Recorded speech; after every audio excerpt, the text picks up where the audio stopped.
O ar é o combustível da consciência. Quando nós não respiramos ampla e profundamente, a consciência fica subutilizada. O problema é que nós somos uma civilização em apneia e nós respiramos o mínimo suficiente para não cairmos mortos. Então, a falta de respiração nos adoece, nos fragiliza, nos entorpece, retira nossa espontaneidade, nosso carisma, nossa criatividade, e tudo isso se reflete na nossa comunicação.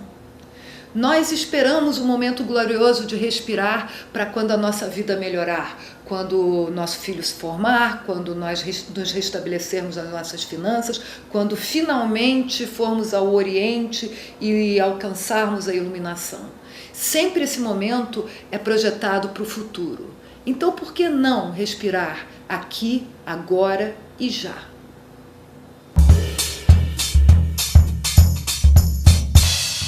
Segundo o livro Tao Te Ching, que foi escrito por Lao Tse, um chinês, há 5.000 a.C., ele descreve a respiração como um processo de alquimia, que quando nós inspiramos, nós tragamos energia Shen, que é a energia inteligente que permeia todo o universo. Essa energia, quando ela entra no nosso corpo, ela se transforma em força Jing. Força Jing, segundo os chineses, é a força fria, enrolada, de fio de seda. Porque o fio de seda, ele é como um cabo de aço, né? Ele é inquebrável. Então, essa energia Jing já não é mais a energia que está do lado de fora, no universo. Já é força de dentro do corpo. Bom, a circunvalação da força Jing dentro do nosso corpo cria duas outras forças que são a vontade e a ideia, que são as forças da personalidade, segundo os chineses. A primeira é ter a ideia do que fazer. E a segunda é a vontade da persistência para poder realizar a sua ideia. Essa divisão da força Jing em vontade e ideia acontece a nível do tórax, onde os chineses dizem que é o nosso centro do pensamento. Quer dizer, para os ocidentais, o pensamento estaria aqui, né? A gente imagina que a gente pensa na cabeça. Mas para os chineses, o pensamento está aqui. Na verdade, a cabeça contém o cérebro, que seria o HD de tudo, do pensamento, do sentimento e da ação. Mas a força da personalidade, ela é a força do tórax, tanto que quando a gente bate e a gente diz eu, a gente bate aqui. A gente não bate aqui eu, ou eu na perna.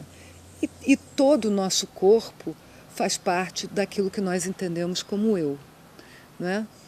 Bom, quando essa força Jing é aspirada em direção ao cuco da cabeça, novamente ela é devolvida à vacuidade e ela volta a ser energia Sheng,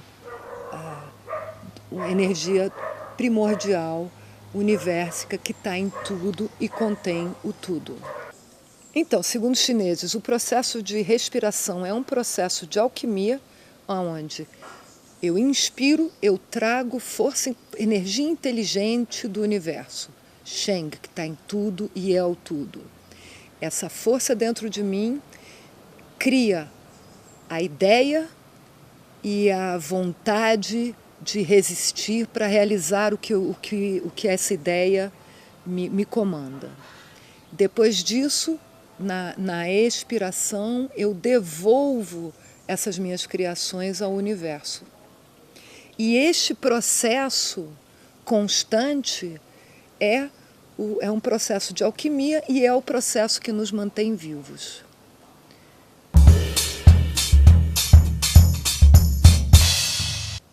Segundo o Tao Te Ching, existem algumas posturas internas que a gente tem que observar quando a gente pratica a respiração consciente ou a meditação.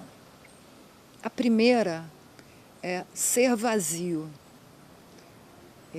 O Tao Te Ching diz que o homem sábio é como um ovo, firme nas pontas, maleável por dentro.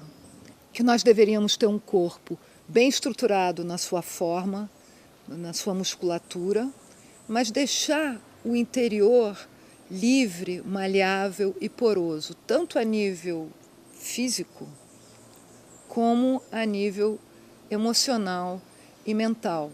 Quer dizer, ser poroso, ser flexível, fluir. Ser vazio para eles, para os chineses, não significa parar de pensar, porque é impossível parar de pensar. É impossível conter o fluxo dos pensamentos. Mas no ato da respiração consciente, não prestar atenção nesse mar de pensamentos. Deixar eles, mas você bota a sua atenção consciente no fluxo do alento vital que sobe e desce. Ser vazio também significa dar espaço físico interno para esse ar se movimentar. Isso, para eles, tem duas posturas fundamentais, que são afrouxar a cintura e manter o peito macio. Eu acho que isso é uma conotação da respiração abdominal e da respiração torácica. Se a gente está com a cintura fechada, cintura rígida, nós não botamos ar nos pulmões, que os pulmões, como vocês sabem, eles são maiores embaixo. Então, quando a gente inspira, para a respiração ser uma respiração profunda, que realmente oxigene todo o nosso corpo, ela tem que fazer uma respiração abdominal. Quando a cintura está fechada e rígida, a gente fica só respirando em cima, que é a respiração torácica. Então, a primeira coisa é afrouxar a cintura. Inspira, abre bem a cintura, expira, fecha a cintura. Então, tem um balancinho que a gente pode sentir na inspiração e na expiração. Relaxar o peito. O osso externo, esse osso que é o maestro da respiração, porque ele liga todas as costelas, ele tem um balancinho. Quando eu inspiro, ele naturalmente sobe.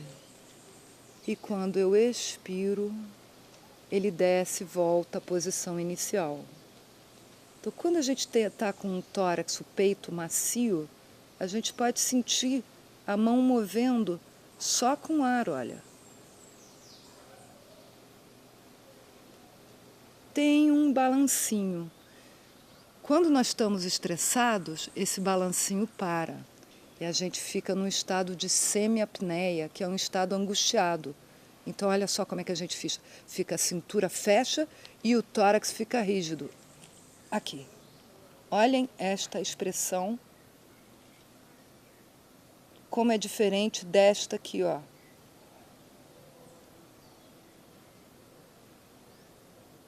Estão vendo? É uma diferença sutil, mas é uma diferença. A pessoa que respira é uma pessoa que está viva, é uma pessoa que está no aqui e agora. A pessoa que está em apneia, rígida, ou ela está no passado ou ela está no futuro. Ela não está no presente. Distinguir o cheio do vazio. Ou seja, o cheio é quando eu abro na inspiração e eu fico cheio de ar. E o vazio é quando eu fecho no final da expiração e eu fico vazio de ar. Então, é o cheio e o vazio, é o gordo e o magro. A inspiração, você fica gordo de ar. E na expiração, você fica magrinho de ar. Quando nós estamos em apneia, nós não fazemos essa distinção. Não tem nem cheio, nem vazio. Fica uma coisa pequenininha, travada. Os movimentos, eles não são feitos por eles. Primeiro você respira e depois você move. Primeiro você respira e depois você fala. Então eu vou mover um braço. Ó. Inspirei. Na expiração eu movo. Eu vou falar. Inspirei. E na expiração eu falo.